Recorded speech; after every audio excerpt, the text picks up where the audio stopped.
먼저 좀 한 가지 제가 언급할 것은 우리 6월 15일 날 우리 침례식하고 헌화식이 있습니다. 여러분, 유아 세례와 헌화식의 차이점을 제가 말씀을 좀 드리겠습니다. 켈빈과 루트가 종교 개혁을 할 때 유아 세례는 원래 로만 캐톨릭이 만들었습니다. 만든 취지는 이렇습니다. 굉장히 조금 어떤 면에서는 이기적인데, 아이가 태어나면 먼저 찜하겠다는 겁니다. 찜하는 의미로 유아 세례를 주었습니다.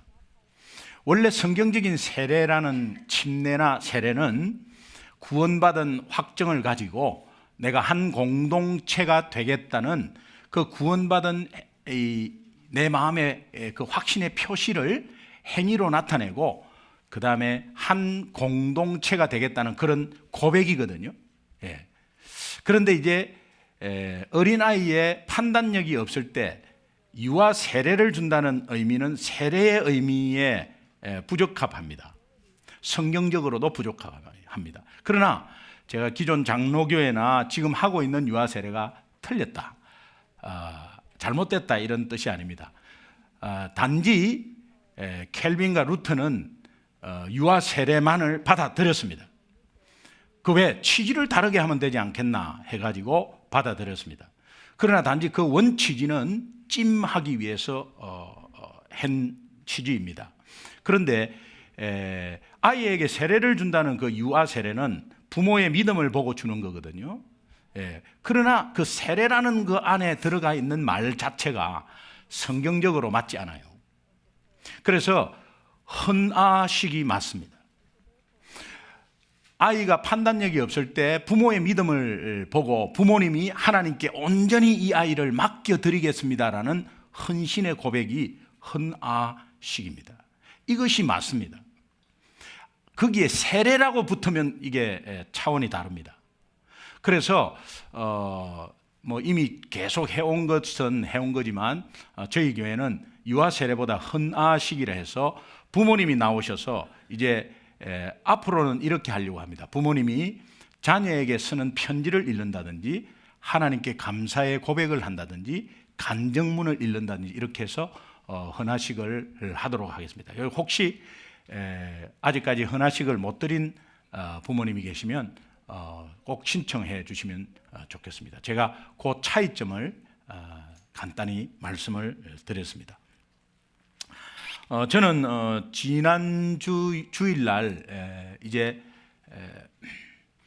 그 디트로이트 한인연합 장로교회, 디트로이트에서 최고 처음 생긴 한인교회고요. 그 다음에 47년 창립 부흥회 강사로 갔다 왔습니다. 여러분 기도 덕분에 잘 마치고 왔습니다. 잘 마치고 왔는데 오래된 교회니까요. 70세 이상 되시는 어른분이 250명이 넘었습니다. 그래서 그 교회가 총 한 1000명 되는 교회인데, 하여튼 연세 드신 분이 이제 그렇게 오래 되셨으니까 그렇게 계셨고, 그 다음에 교회는 뭐 특별하게 문제는 없었습니다. 그러나 이곳이 좋사오니 하면서 이제 계속 우리끼리 하고 있는 차에 이제 47년 된 우리 교회가 이제 좀 일어서야 되지 않겠나 해가지고 이제 담임 목사님이 작년에 계속해서 이렇게 좀 시기를 좀 맞춰 달라고, 저는 뭐 7, 8월 달 정도에 한번 나갈 수 있겠다 이랬는데 그냥 한번 맞춰 달라고, 그래서 이제 갔다가 왔습니다. 이제 갔다가 주일날 저녁에 밤에 와서 월요일날 보내고 화요일날 다시 메릴랜드로 또 갔습니다.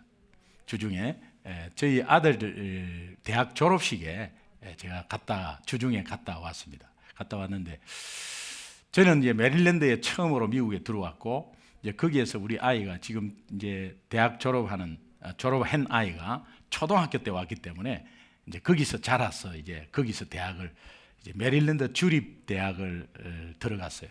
들어가서 뭐 거의 뭐 공짜 공부하다시피 감사히 했는데 제가 4년 전에 거기 이제 대학에 입학시키고 나서 4년 전에 이쪽으로 넘어오면서 거의 뭐 방목하다시피 신경을 별로 못 썼습니다. 그리고 못 쓰고 이제 개척하고 해서 못 쓰고 있다가 졸업식 때는 한번 가봐야지, 그렇게 해서 이제 갔는데 그 좁은 아파트 자기 방 하나에 침대가 딱 들어가고 그냥 뽀듯이 그 책상 하나가 들어가는 거기에 우리 세 명이 이제 잠을 자서 고생을 우리 아들이 고생을 좀 했는데 그래도 뭐 너무 감사하다고 아빠 감사하다고 이제 그렇게 좋은 시간을 보냈는데요. 제가 가슴이 아픈 것은 처음에 메릴랜드에 제가 볼티모어 베델 교회를 처음에 사역자로 들어갔습니다. 들어가서 거기에서 이제 4년 이상을 이렇게 사역을 하면서 처음에 한 600명 정도 되는데 참 드림팀이 갖춰졌어요. 갖춰져 가지고 2,000명이 넘었습니다. 2,000명이 넘었는데 너무 감사한 것은 세 가족이 오는데 7대3의 비율이었어요. 7이 안 믿는 사람이나 아니면 쉬고 있는 사람들이나 미국 교회 다닌 사람들이 7이 오셨고 3이 수평이동이었습니다. 너무 감사했죠. 이제 그런 가운데서 이제 메릴랜드를 갔더니 그 섬기던 교회가 600명이 나가버렸어요. 600명이 나가고 뭐 교회가 풍지박살이 돼버렸어요. 다른 메릴랜드 교회도 다 뭐 영적으로 너무 안 좋았어요. 너무 안 좋았어요. 뭐 상처투성이고 목회자 자체도 믿지도 못하고 교인과 교인 사이에 싸우고 이렇게 해서 참 아픈 모습들을 소식을 듣고 보고 왔습니다. 그 정말 그 워싱턴 펠로십 교회가 메릴랜드에 있거든요. 그 김원기 목사님이라고 이제 그 기도 박살이 나버렸어요. 그리고 뭐 하여튼 이 또 중형 교회들이 다 그냥 뿔뿔이 흩어져서 어디에 있어야 되는데 없어요. 나간 분들이 없어요. 그 보니까는 미국 교회에 나가 있어요. 뭐 언젠가는 돌아오시겠지만 이제 그런 상처 속에 있는 것을 보았습니다. 그래서 제가 밖에 나가면 이렇게 말씀을 드립니다. 우리 교인들한테도 밖에 나가 보니까 우리 교회가 너무 좋더라. 이제 이것은 그냥 반 농담, 반 진담으로 제가 말씀드렸지만 이것이 어떤 면에서는 교만한 표현이죠. 밖에 나가서 우리 교회가 정말 좋더라. 그러면 지금 막 박살나고 지금 막 엉망이 된 교회 3년, 5년, 7년, 8년 됐을 때 그러면 안좋은 교회냐? 굉장히 으쌰으쌰한 교회죠. 그런데 이게 10년 지나고 세월이 가면서 이제 그렇게 변해 갔다는 그 사실에 하나님의 음성이 있었습니다. 지금 우리 교회는 3년 4개월 됐는데 으쌰으쌰 하는 교회입니다. 으쌰으쌰. 뭐 숫자보다도 능이 2배 이상 되는 교회의 역할을 하고 있습니다. 지금 우리 교회가 성인이 150명, 아이가 50명인데 성인 300명 이상 교회의 역할을 우리가 지금 하고 있습니다. 너무 감사한 거죠. 그리고 또 으쌰으쌰 하고 있어요. 으쌰으쌰 하는데 거기에 우리 교회가 좋아요. 행복해요. 다 변화가 돼요. 그런데 이것이 조금 있다가 어떻게 될지를 보여주는 그런 모습에 하나님의 음성이 있었어요. 그래서 목회자가 일단은 최고 잘 해야 되고요. 그래서 제가 늘 부탁하는 게 예수 잘 믿는 목사 되게 해달라고. 저도 어떻게 변화될지 모르니까요. 그래서 여러분이 다시 한번 기도를 꼭 해주셨으면 좋겠고, 그러면서 이제 정말 하나님이 바라시는 공동체, 정말 이것이 아이디얼한 것일까? 이 교회에서 이 땅에서 가능한 공동체는 없을까? 하면서 다시 한번 설교를 수정해 나갔습니다. 제가 지난주에 안 했기 때문에 설교를 준비할 시간이 있었습니다. 그런데 한 3일 동안 설교를 수정해서 이제 목요일, 금요일 되면은 뭐 이 동시 통역을 하시잖아요. 그 동시 통역하는데 원고를 보내야 돼요. 그 원고를 보내는데 뭐 새벽 메릴랜드에서 뭐 새벽 3시, 뭐 2시까지 막 잡고 있었습니다. 그래서 제가 오늘 이 본문 말씀으로 이런 공동체를 체험하자라고 하는 다시 한번 리마인드하고 또 이것이 변치 않고 갈 수 있는 그런 공동체로 우리가 담임 목사만이 아니라 여러분도 같이 함께 손을 잡고 가자는 의미에서 이 설교를 좀 준비했습니다. 그래서 안타깝지만 한편으로 하나님의 음성은 너 목사로서 끝까지 겸손하게 잘해라, 그런 음성을 들었습니다. 그래서 목사로서 본분을 다하자. 여러분, 이 찬송가 595장 찬송가 중에 이런 찬송, 나 맡은 본분은 구주를 높이고 묻 영혼 구원 얻도록 잘 인도함이라.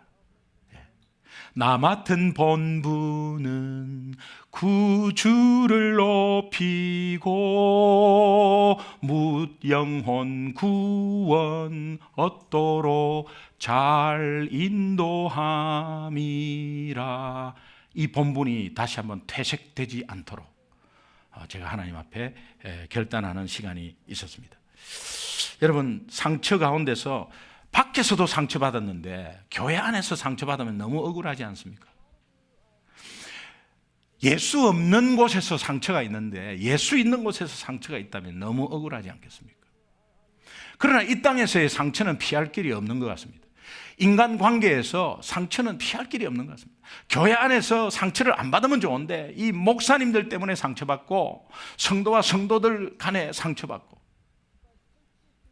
그래서 이것을 좀 교회 안에서라도 이게 정말 상처받은 영혼이 와서 치유받아야 되는데 그 치유받는 것을 못하고 여기에서 오히려 더 상처를 받고 나간다면 정말 하나님 보시기에도 그렇지만 굉장히 안타까운 그런 상황이고, 오늘 교회가 세상을 걱정해야 되는데 이제 세상이 교회를 걱정하게 되었습니다.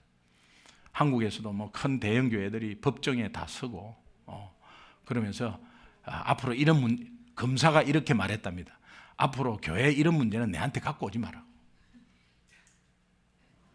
다 듣는 데서 법정에서 그랬답니다. 예.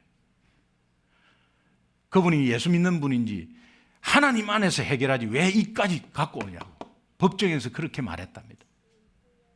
이제 그렇게 되어 가고 있어요. 이 교회에서 상처가요, 우리 목사님들끼리 이런 말이 있습니다. 가장 상처 많이 받는 목회자는 부목사입니다. 부목사님들이 상처를 많이 받아요. 왜 그러냐니까 설교를 못하면 교인들이 굉장히 싫어합니다. 그래서 막 뒤에서 또 막 무슨 이야기합니다. 부목사가 설교를 잘하면요, 담임 목사가 굉장히 싫어합니다. 그래서 또 욕 들어먹어요. 이 중간 지키기가 굉장히 힘듭니다. 그래서 제가 우리 소중한 교회 박 목사님한테 이렇게 말했어요. 박 목사님은 설교를 너무 잘하지 않으려고 애쓰지 마시기 바랍니다. 네, 그렇게 말씀드렸습니다. 저는요, 말씀이 너무 좋으면 너무 좋아요. 저보다도 말씀이 좋으면 진짜 좋습니다. 왜? 저는요, 이 설교 준비하는데 고역이에요. 왜냐하면 제가 기계공학을 전공해가지고 이 원고 쓴다는 게 제가 김선미 집사님한테 늘 말씀드려요. 집사님, 나 원고 쓰는 거 이게 죽겠어요. 저 원고 없이 2시간 이야기하라 막 하겠어요. 해요. 그러나 1년 뒤에 가면 뭐를 했는지 모르니까 또 하기 쉽단 말이에요. 그런데 다들 렌지에 가스렌지 불 켜놓은 거는 잊어버리면서 그거 덧뜨거는 거 딱 기억한단 말이야. 그러니까 이게 안 돼. 담임 목사를 하려면 원고가 있어야 행거 아는 거가 구분이 정확하게 되면서 이렇게 나가야 되는데 이렇게 해서 원고 쓰는 게 참 힘들어요. 이제 그런 가운데서 그래도 써가지고 뭐 해야 될 거 아닙니까?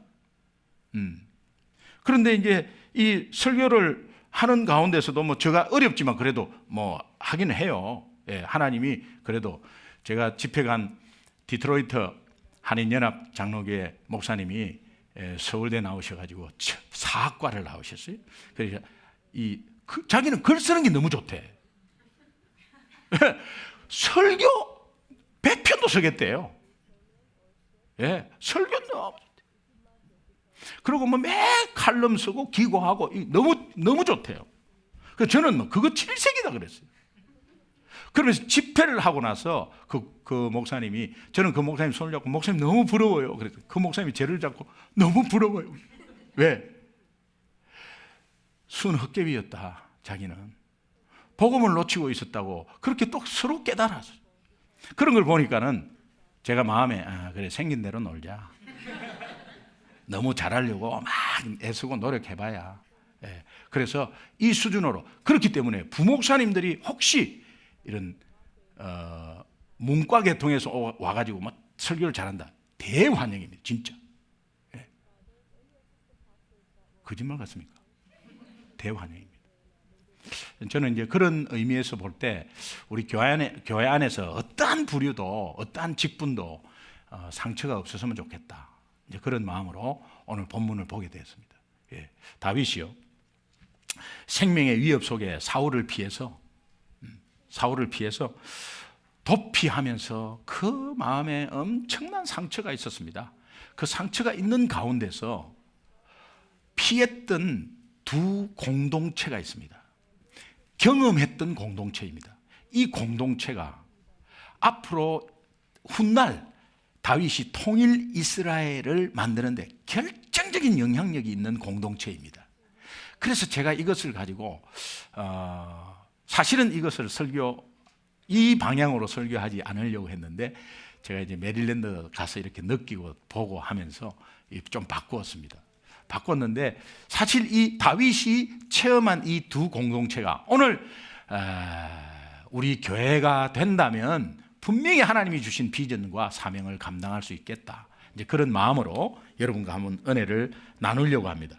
이 경험했던 공동체가 둘 있었는데 하나는 라마나옅 공동체라고 합니다.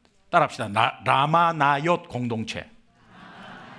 또 하나는 아둘람 공동체입니다. 아둘람 동굴은 우리가 많이 들은 말입니다. 그래서 아둘람 공동체, 라마나옅 공동체와 아둘람 공동체, 이 두 공동체가 사실 다윗이 엄청나게 변화받은 경험했던 공동체입니다. 그래서 이 공동체를 좀 살펴보면 우리가 뭔가 교훈이 있겠다 싶어서 한번 살펴보았습니다. 첫 번째, 라마나옅 공동체입니다. 이 공동체의 결론을 말하면 성령의 역사가 충만한 공동체였습니다. 라마라는 것은 높은 곳이라는 뜻이고요, 나옅이라는 것은 거주지라는 뜻입니다. 그래서 신학자들이 이렇게 해석을 하기도 합니다. 주님이 늘 함께 하시는 곳이다. 성령이 충만하다라는 것은 뭐냐 하면, 여러분, 성령 충만의 의미가 무엇이겠습니까? 성령 충만의 의미는 막 방언하고 막 열심히 하고 이런 것보다 성령께서 나와 함께 항상 함께 계신다는 것을 확신할 때 그 사람은 그때 성령 충만의 상태입니다. 이것은 지속될 수는 없습니다. 그러나 이것이 작게 있으면 어떤 어려움이 왔을 때 하나님이 이곳에서 나와 함께 계시지 않는가? 그 하나님은 내가 이 땅에서 연약한 존재로서 할 수 없는 일을 그분은 하셨지 않는가? 그러면서 함께 하시는 그분이 오늘 이 어려운 문제도 해결해 주실지 않겠는가? 그분이 나를 구원하신 분 아니겠는가? 이런 마음의 확신이 앞에 있는 당면한 문제를 이긴다는 거예요. 그래서 이 라마나옅 공동체, 성령 충만한 공동체가 굉장히 중요했습니다. 다윗은 이것을 경험했습니다. 라마나옅 이곳은 선지자 사무엘의 고향이고요, 선지 학교가 있는 그야말로 홀리시티였습니다. 홀리시티. 여기에서 무슨 일이 일어났는가? 오늘 본문 사무엘상 19장 18절하고 20절 한번 읽어보겠습니다. 같이 읽습니다. 시작. 다윗이 도피하여 라마로 가서 사무엘에게로 나아가서 사울이 자기에게 행한 일을 다 전하였고 다윗과 사무엘이 나요스로 가서 살았더라. 사울이 다윗을 잡으러 전령들을 보냈더니 그들이 선지자 무리가 예언하는 것과 사무엘이 그들의 수령으로 선 것을 볼 때에 하나님의 영이 사울의 전령들에게 임하매 그들도 예언을 한지라. 사울 왕이 다윗이 라마나옅으로 도피해 있다는 소식을 듣고 전령에게 다윗을 잡아와라 그랬어요. 잡으러 간 전령들이 그 영적인 아름다운 모습을 보면서 거기에 도취가 돼버렸어요. 그러면서 성령이 그들을 사로잡아 버렸어요. 그러니까 이 잡으러 간 전령들이 마음이 변화하기 시작하고 행동이 변화하고 삶이 변화하기 시작했어요. 이런 역사에 성령의 역사가 있는 곳입니다. 다윗도 여기에서 사무엘과 같이 머물렀습니다. 거하는 기간에 깊은 영적 체험을 하게 되고 성령이 늘 나와 함께 있구나, 하나님의 영이 늘 나와 함께 있구나, 이 충만에 대해서 다시 한번 깨닫고 다시 한번 배우는 귀한 기회가 됐어요. 그 경험을 하게 된 것입니다. 이런 모습을 볼 때 하나님께서 오늘 우리 교회를 향해서 원하는 것들이 많지 않습니까? 그러나 정말 불신자가 여기에 우리 교회에 딱 앉는 순간 마음이 확 열려가지고 그 성령에 사로잡혀서 정말 막 잘못이 생각이 나고 막 눈물이 나고 내가 교만했던 것이 너무 막 생각이 나고 이러면서 막 마음문이 활짝 열리는 공동체. 육신의 연약함이 있어가지고 정말 답답해서 안타까워서 우리 교회에 처음 나왔는데 말씀 듣는 순간 육신의 연약함이 예수 이름으로 치유받는 공동체. 성령의 역사 가운데서 어떤 분이 오더라도 하나님의 은혜 가운데 마음문이 활짝 열리는 그런 공동체. 악한 영에 시달리는 사람이 우리 교회만 왔다면 악한 영이 바로 떠나가는 공동체. 여러분, 사실 우리 교회 초창기 때 정말 잠을 못 자고 또 정말 가슴이 떨리고 또 불안하고 초조하고 하는 분들이 있었습니다. 몇 분 있었습니다. 예수 이름으로 치유받고 얼마나 평안하게 예수 잘 믿고 있는지 몰라요. 이런 공동체, 우리 소중한 교회가 되기를 원합니다. 여러분은 이 공동체 안에서 그것을 체험하기를 원합니다. 그래서 날마다 여기에 들어오는 모든 분들이 성령으로 인해서 정말 마음이 변화되고 치유가 되고 하는 그런 역사가 일어나는 이 라마 나옅 공동체, 이것이 체험되기를 주님의 이름으로 축원합니다. 두 번째, 아둘람 공동체입니다. 아둘람 공동체는 결론적으로 말하면 치유와 회복의 공동체, 치유와 회복이 충만한 공동체. 다윗이 사울의 살해 위협을 피해서 우여곡절 끝에 아둘람 동굴에 도착했습니다. 다윗의 추종자들이 다윗이 어디 갔다는 이 이야기를 듣고 전부 다 아둘람 동굴에 모여들기 시작했습니다. 그 모여들기 시작한 숫자가 400명이 넘는다고 그렇게 성경은 말하고 있는데, 오늘 본문 말씀에 사무엘상 22장 1절에서 2절 또 함께 한번 보겠습니다. 다시 보겠습니다. 시작. 그러므로 다윗이 그곳을 떠나 아둘람 굴로 도망하며 그의 형제와 아버지의 온 집이 듣고 그리로 내려가서 그에게 이르렀고, 환난당한 모든 자와 빚진 모든 자와 마음이 원통한 자가 다 그에게로 모였고 그는 그들의 우두머리가 되었는데 그와 함께한 자가 400명 가량이었더라. 이들이 하나같이 어떤 분이냐면 환난당한 자, 빚진 자, 마음이 원통한 자, 이것을 다시 말하면 엄청나게 상처투성이들이 다 모인 곳이에요. 상처를 받은, 가정에서 부모에게 상처를 받든 부부에게 상처를 받든 자녀에게 상처를 받든 사회에서 회사에서 상처를 받든 사람의 관계에서 사기를 당하든 어떤 상처 속에 전부 다 상처 진 사람들이 다 와 있다는 거예요. 여러분, 제가 어떤 세미나를 하면 여기서 상처받은 사람은 한번 손들어 보십시오 하면은 거의 상처가 다 있어요. 근데 여기서 상처 준 사람을 손들어 보세요. 상처 준 사람 손들어 보세요 하면 한 분도 없어요. 왜냐하면 상처 주는 것은 자기도 모르게 주는 거예요. 일부러 막 억지로 상처를 주려고 일부러 억지로 하는 사람 별로 없을 거예요. 하다 보니까 그게 상처가 되어가지고 상처를 받는 분들이 있어요. 다 상처를 여러분, 저도 상처가 있죠. 저도 상처가 있죠. 여러분도 상처가 있을 거예요. 그런데 아둘람 동굴에 있는 분들이 이 상처가 얼마나 깊었는지, 그냥 원통한 자, 여기에 보면은 환난 당해서 또 빚진 자, 이 상처투성이로 있으면요, 그 안에 앵거가 있대. 앵거가, 이 분노가 있고 울분이 있고 건드리면 터져버리는 거죠. 여러분이 굉장히 상처 많이 받을 때 또 막 힘들었을 때 옆에서 무슨 말을 하면은요, 그것이 아무 말도 아닌데 또 상처를 또 입어요. 그리고 분노가 있어요. 분노가 있고 건드리면 터지는 거예요. 그래서 보통 하여튼 나만 건드려봐라 오늘 잘 됐다.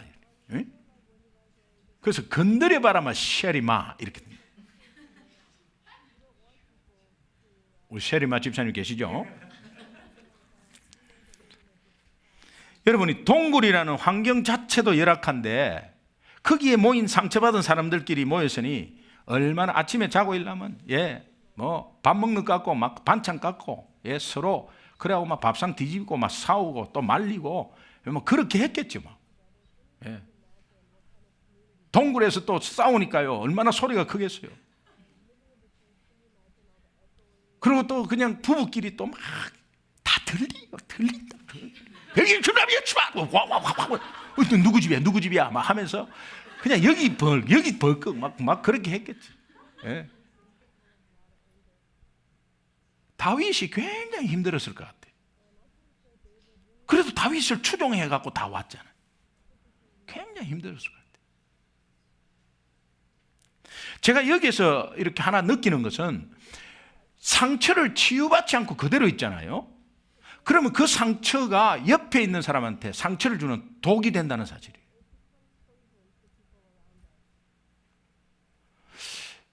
여러분, 우리 교회에 와서 우리 교회에 오실 때 뭔가 상처가 있다 아니면 정말 연약하다 이래갖고 우리 교회에 오셨으면요, 제발 부탁입니다. 치유받고 가세요. 치유 안 받고 또 뭐 해갖고 마음에 안 든다고 가버리면요, 그 흉기 들고 가는 거예요. 다른 교회에 가서 그럼 또 어떻게 하라고, 그분이 또 휘젓고 그렇게 하면 안 되잖아요. 우리 교회에 와서 아무리 악한 마음을 가지시더라도 우리 교회에 와서 다 치유받고 그렇게 해서 파송되시기 바랍니다. 저는 여기에 계속해서 머물러 있자, 그냥 우리 끝까지 가자 그렇게 말한 적도 없고요. 여러분이 정말 여기에서 제대로 치유받으면 이제는 연약한 교회로 가야죠. 가야죠. 그러나 치유받지 않고 가면 폭탄 들고 가는 거예요. 그러니까 어떠한 부족한 면에서도 내 마음에 여러분 드는 교회가 얼마나 많이 있겠어요. 여러분 한번 상식적으로 생각해 보세요. 하나님이 여러분에게 맞춰주는 게 맞아요? 아니면 우리가 하나님께 맞춰가는 게 맞아요? Would you please? 대답을 좀 해주세요. 우리가 하나님께 맞춰가는 게 맞죠. 하나님을 닮아가는 게 맞죠. 그러니 조금 마음에 안 들어도 여러분이 정말 개혁적이고 보수적이고 성경적으로 간다면 정말 하나님 앞에 우리가 이 상처받은 이것이 분명히 성령의 능력은 이곳에 있다, 그런 가운데서 분명히 치유된다. 놀라운 것은 이 아둘람, 이 치유 상처 투성이에 있는 사람들이 모여서 나중에 능력의 공동체가 되었다는 사실입니다. 어떻게 생각하십니까? 이 아둘람 공동체에서 통일 이스라엘을 세우는 역군들이 나왔다는 것을 어떻게 생각하십니까? 오늘 연약하고 정말 상처투성이에 있다가 하나님의 은혜 가운데 치유받고 회복되어서, 왜 그렇습니까? 그분은 나와 똑같은 상처 있는 사람을 품을 수가 있어요. 그분은 이제 그 상처를 이해할 수가 있어요. 그래서 다 마음이 넓어지는 거야. 이것이 바로 복음입니다. 왜 능력의 공동체가 됐느냐? 어떻게 그렇게 되었지? 상처받은 공동체, 투성이에 불평불만하는 분노와 울분이 있는 공동체가 어떻게 능력의 공동체가 되었지? 안에 보니까요, 당연히 하나님의 능력을 다윗이 강조를 했어요. 하나님의 능력을 강조하고 하나님을 바라보고, 그 어려운 가운데서 상담이 있었을 거 아닙니까? 하나님 바라보자고. 하나님은 그런 분이라고, 하나님은 우리를 다 아시는 분이라고, 우리 가운데 구석구석의 문제를 다 아시는 분이라고, 그러면서 하나님이 우리를 위로하고 있다고, 그분은 우리와 함께 있다고, 그분은 우리를 구원하신 분이라고, 그분은 우리의 요셉이라고, 그렇게 막 강조하고 정말 하나님의 사랑이 여기에 있다고. 복음이 뭡니까? 입장 바꿔 생각하고 눈높이로 내려오는 거 아니겠어요? 높고 높은 보좌를 버리시고 낮고 낮은 인간의 몸으로 오신 하나님, 눈높이 입장 바꿔 생각하면, 오늘 우리는 죄로 인해서 영원히 죽을 입장이었는데 하나님이 입장을 바꿔 생각하니까 내 새끼를 죽이기까지 하셨다. 그러니 정말 그 안에서 서로 입장 바꿔 생각해 보세요. 정말 우리 눈높이로 내려갑시다. 섬깁시다. 복음을 이야기하고 하나님의 능력을 이야기했어요. 그러니까 그 공동체가 변화받기 시작했습니다. 오늘 우리 소중한 공동체가 정말 하나님의 능력으로 치유되고 변화되는 공동체 되기를 주님의 이름으로 축원합니다. 어떤 분이 오더라도 복음의 능력으로 변화되어서 정말 하나님 능력 가운데 우뚝 서서, 내가 연약해도 그 연약한 것을 그 속에서 잊지 마세요. 나는 어렵습니다, 힘듭니다, 이런 말씀을 하지 마시고요. 하나님, 이 교회 공동체에 왔으니 하나님 이 공동체의 역사는 영어로 말미암아 하나님의 능력을 체험케 해 주옵소서.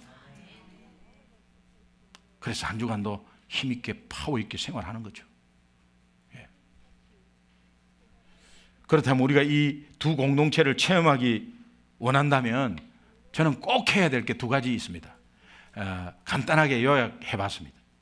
첫 번째는 어떤 상황이나 문제 가운데서도 하나님만 바라는 거예요. 여러분, 사람 의지하지 마시고. 왜 그렇습니까? 왜 우리가 하나님만 바라봐야 됩니까? 하나님이 우리를 바라보고 있기 때문에 그래요. 하나님 안 계신 것 같아요? 하나님이 계시면 왜 내한테 이런 문제가 있냐고 그렇게 불평했습니까? 그러나 하나님은 여러분들을 보고 계세요. 기동아, 내 눈 마주쳐봐. 기동아, 나를 봐봐. 이러고 있어요. 그런데 기동이는 언제 다른 데 갔다가 왔다 갔다 해요. 정신이 없어요. 먹고 살기 바빠서 문제가 나면은 저기에 돈 끌어가고 여기에 돈 끌어가고 여기서 한탄하고 저기서 한탄하고 저기서 시어머니 욕하고 저기서 또 욕하고 그러면서 온데 다니고 있어요. 기동아, 나 봐봐. 나 봐봐. 제가 영국 TV를 디스커버리 TV를 보니까 독수리가 뭐 이렇게 둥지에서 나가려고 푸드득 돼요. 이거 저 떨어지겠다. 저 떨어지면 이제 절벽인데, 떨어지겠다. 보는 사람은 조마조마해요. 아이고, 저 떨어지네. 아이고, 저렇게 떨어지겠구나. 저 어미는 어디 갔냐 도대체. 새끼가 저렇게 지금 푸드득거리고 나오려고 그러는데. 근데 전체 화면을 쑥 크게 보여주니까 바로 그 위에 나뭇가지에 딱 앉아갖고 이렇게 보고 있는 거예요. 그 화면이 안 보였어요. 클로즈업 하니까 그 새끼만 보이는 거지. 오늘 우리는 요것만 보는 거지. 요거 하나님은 안 계신데 어디 갔냐 말이야. 조금만 넓이 딱 보면 딱 보고 이렇게 보고 있는 거예요. 이걸 느꼈어요, 제가. 하나님이 항상 옆에 계시는 건데. 왜? 그래서 우리가 다윗이요, 그 상처받은 사람끼리 싸우고 막 분노가 앵거가 있고 막 트라우마가 있고 막 거기에 하나님 바라보자. 이거를 계속 이야기했어. 왜 그러냐? 하나님의 어리 멀리 가신 분이 아니고 우리와 함께 계시는 분이니까 하나님 바라보자. 영이신 하나님은 눈으로 보이지 않지만 마음으로 바라보면 하나님이 나와 함께 있는 성령 충만, 아둘람 공동체가 능력의 공동체로 바뀐 결정적인 역할은 라마나옅 공동체, 성령이 충만한 것을 깊이 체험한 다윗은 아둘람 공동체에서는 절대 넘어지지 않았어요. 사람들을 다 바꿔놨어요. 여러분, 사랑방을 그렇게 바꿔놓을 수 없습니까? 우리의 주위에 있는 사람들을 그렇게 바꿔놓는 공동체가 될 수 없습니까? 우리가 내 능력으로는 없습니다. 하나님의 능력으로는 분명히 그렇게 될 줄 믿습니다.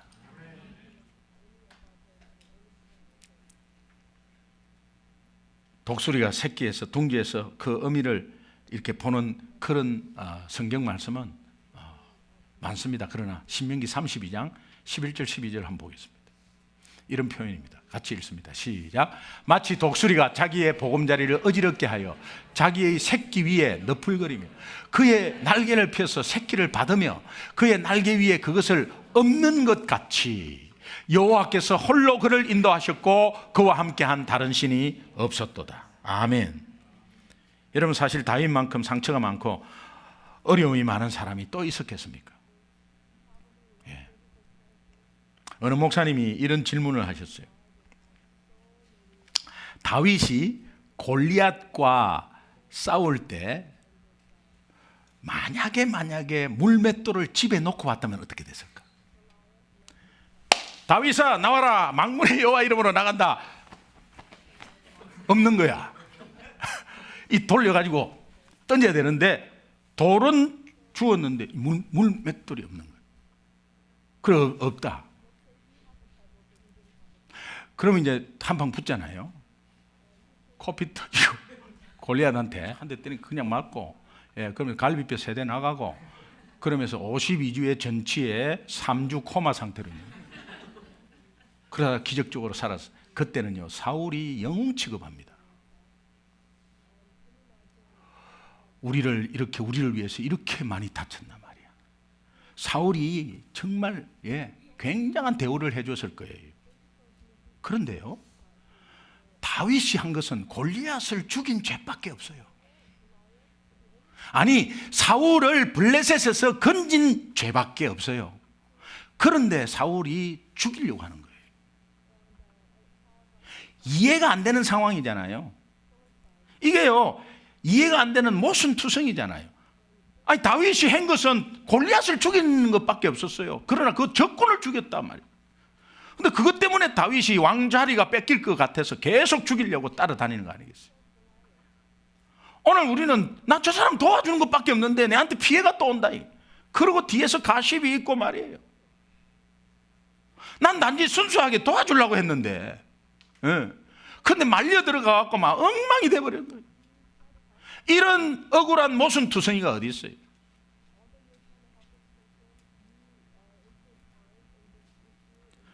그러나 다윗이 악한 세상의 구덩이에 뒹굴면서 상처받지 않는 비결 하나 딱 있었습니다. 아들 압살롬에게 왕자리를 빼앗겨도 상처를 받지 않았어요. 그 비결이 어디에 있느냐? 시편 62편 5절 말씀 같이 한번 읽어봅시다. 시작. 나의 영혼아 잠잠히 하나님만 바라라. 물은 나의 소망이 왕권에게서 나오는 것이 아니라, 나의 소망이 내가 왕자리에서 나오는 것이 아니라, 나의 소망이 담임 목사 됐다고 나오는 것이 아니라, 나의 소망이 장로 됐다고 나오는 것이 아니라, 나의 소망이 어느 자리에 올라가서 나오는 것이 아니라, 나의 소망은 하나님께 있습니다. 오직 하나님만 바라라. 잠잠히, 시끄럽게 하지 말고. 이것이 상처받지 않는 비결이었어.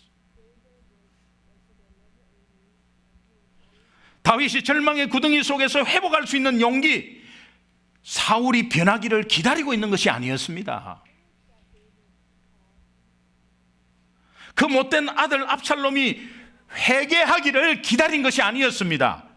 그 절망적인 상황 속에서도 나의 영혼아 잠잠히 하나님만 바라라. 오직 여호와를 앙망하는 자는 새 힘을 얻으리니 독수리 날개치며 올라감 같을 것이요 다른 박질하여도 곤비치 아니하겠고 걸어가도 피곤치 아니하리로다. 환경이 중요하지 않다 이 말입니다. 하나님을 바라는 것이 환경을 뛰어넘는 능력이다.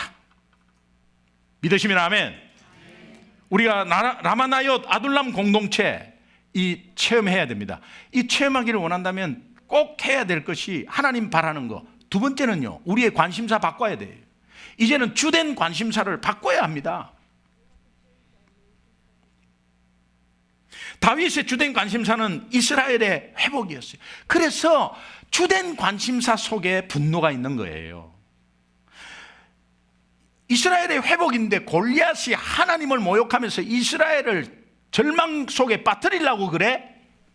쉐리마 이렇게 된 거예요.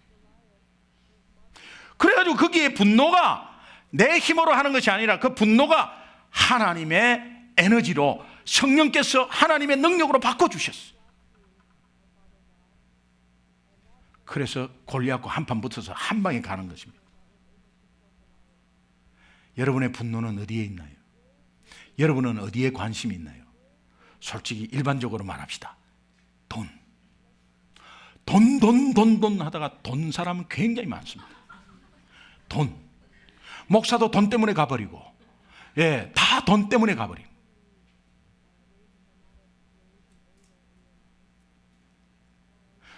그만두라고 했는데 끝까지 있겠다고 해갖고 싸우다가 깨진 교회가 있어요. 담임 목사가 담임 목사님이 잘못했어요. 그만두라고 했으면 그만둬야지. 근데 뭐 끝까지 왜? 돈.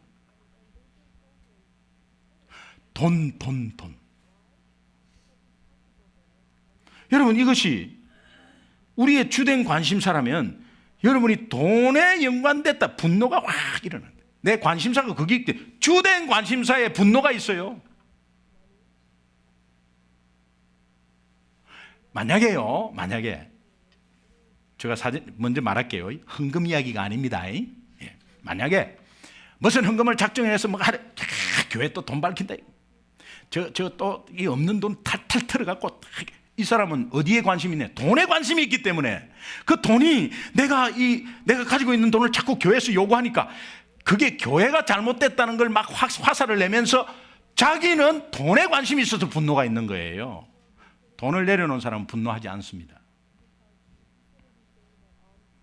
자기의 관심 분야에 딱 터치하면 분노가 있어요. 안 그래도 성형수술 안 돼가지고 지금 쌍꺼풀이 잘 못 나왔는데 쌍꺼풀이 두껍다 확 올라오는 거예요. 안 그래도 거기에 지금 내 신경 쓰고 있는데 그렇지 않습니까? 안 그래도 지금 주름이 하나 더 생기고 말고 지금 하고 있는데 아이고 귀에 또 주름이 생긴다. 이거 뭐 화가 지는 없나 하면서 말이에요. 왜 남 주름으로 야단이냐 하면서 이 자기의 관심사에 분노가 있게 돼 있어요. 분노가 있게 돼 있어요. 다윗이 참 신기한 거는요, 골리앗이 그렇게만 욕하는데 뭐 분노가 있어가지고 이 다윗이 보통 사람이 그래도 한 성격 하는 사람이에요. 그래가지고 나가는 거 보십시오. 예, 그 소년 때거든요. 근데 그 골리앗이 그냥 앞에 나가가지고 그냥 딱 그 모습 보십시오. 이렇게 큰 게 요러 나가가지고. 그런데 왜 사울이 그렇게 죽이려고 하고 억울한 일을 당해도 분노가 왜 없는가? 아들이 왕권을 차지해서 아버지 쫓아냈는데 분노가 왜 없는가? 우리 같으면요 그냥 잠도 못 자는 상황 아니겠어요? 근데 그 분노가, 다윗의 관심은 이스라엘 회복이지 사울이 아니었어요. 아들 압살롬 나중에 잡으면 죽이지 마라, 우리 아들 죽이지 마라 그랬어. 그 관심이 아니었어요. 여러분 관심은 어디에 있나요? 하나님의 관심이 무엇일까요? 하나님의 울분이 무엇일까요? 하나님의 울분은 저는 이렇게 생각해요. 성경책, 선교제에 가면 이 성경책 하나 구하기가 힘드는데 우리는 화장실에도 있고 차 뒤에도 있고 트렁크에도 2개 있고 이거를 안 보고 있는 거, 하나님의 울분이 있는 거예요. 거기에 교회 와서 아무 변화 없이 복음 모르고 앉아 있는 거, 그거 울분이 있는 거. 하나님 죽어져가는 영혼이 있는데 관심도 없는 거, 이거 울분이 있는 거. 하나님의 울분이. 교회는 생명 살리는 거지. 교회가 구제 활동하고 뭐 홈리스에게 호스피스 사역하고 영혼 구원하려고 하는 거 아닙니까? 그게 하나님의 관심은 오직 영혼 구원. 이 일에 하나님은 전 에너지를 다 투자하셨어요. 누가복음 19장 10절에 인자가 온 것은 잃어버린 자를 찾아 구원하려 함이라. 로마서 5장 8절 말씀에 우리가 아직 죄인 되었을 때 그리스도께서 우리를 죄인을 위하여 십자가에 죽으심으로 하나님이 우리에 대한 자기의 사랑을 확정하셨다. 또 마가복음 10장 45절에는 인자가 온 것은 섬김을 받으려 하는 것이 아니라 도리어 섬기려 하고 많은 사람의 생명의 대속물로 드리려 함이라. 영혼 구원이다. 영혼 구원. 그렇다면 하나님의 울분은 영혼 구원하지 않고 있을 때 하나님은 울분합니다. 오늘 하나님의 자녀인 우리의 울분이 뭡니까? 소유에 대한 상실에 대한 울분입니까? 혹시? 그럼 거기에 상처가 있어. 왜? 집 팔지 말자니까 팔아가지고 그때 얼마나 싸게 팔았냐. 그 리얼터 하면서 그 리얼터에게 막 부부간에도 아킬레스건을 탁 건드리면 그게 관심 있는 분이 아니겠어요? 탁 건드리면 확 일어납니다. 그냥. 근데 나중에는 이야기한 거 보면요, 네가 그랬지 않냐, 제가 그랬지 않냐, 이게 아담 하와가 싸우는 게 똑같은 현상이 딱 벌어져요. 그래 결국은 누구 탓이 돼? 여러분, 오늘 우리가 이 우리의 주된 관심사, 여러분 돈이 없으면 안 됩니다. 그러나 돈보다도 여러분이 돈 관심 없으라는 건 거짓말이죠. 하나님께 관심 드리고 돈은 관심 가지 마라, 누가 그렇게 하겠어요? 그러나 제가 말씀드렸죠, 49대 51이라고. 저울을 보면 49와 49는 같은 55, 50은 간단하지만 여기에 1을 빼갖고 1을 더해버리면 저울은 1이 돼버려요. 그러니까는 하나님 쪽에, 하나님 나라 쪽에, 영혼구원 쪽에 관심을 조금만 더 두면 저울은 이렇게 돼버린다니까요. 여러분의 삶은 하나님 쪽으로 기운다니까요. 그러면 상처가 줄어들어요. 그런데 여러분이 상처 여러분 쪽에 관심이 있는 쪽에 상처를 받게 돼 있어요. 근데 우리는 돈에 너무 관심이 있으니 돈 때문에 상처 다 받는 거 아니에요. 세월호 사건 다 돈 때문입니다.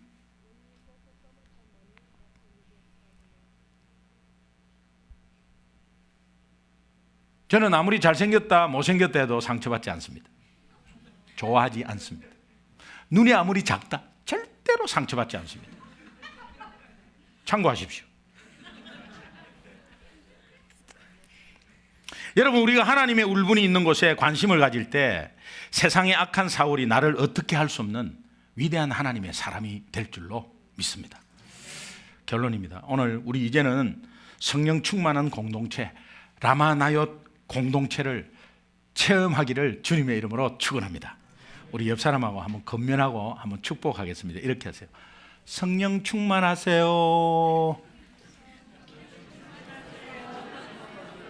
그러면서 이렇게 합시다. 성령 충만하세요. 라마나옅. 이런 거 있잖아요. 감기 조심하세요. 팜피린 코프 이렇게 하는 거. 그런 것 같이 그렇게 합시다. 성령 충만하세요. 라마나옅. 또한 우리 치유와 회복의 공동체, 아둘람 공동체 있죠. 아둘람 공동체. 아둘람 공동체 여러분 체험하시기를 주님의 이름으로 축원합니다. 우리 다시 한번 이렇게 합시다.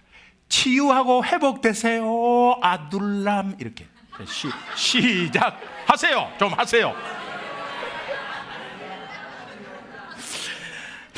이런 공동체 우리가 체험할 때에 세상의 악한 사울이 주는 상처를 이기고 주님이 소중한 교회에 허락하신 사명과 비전을 감당할 수 있지 않겠습니까?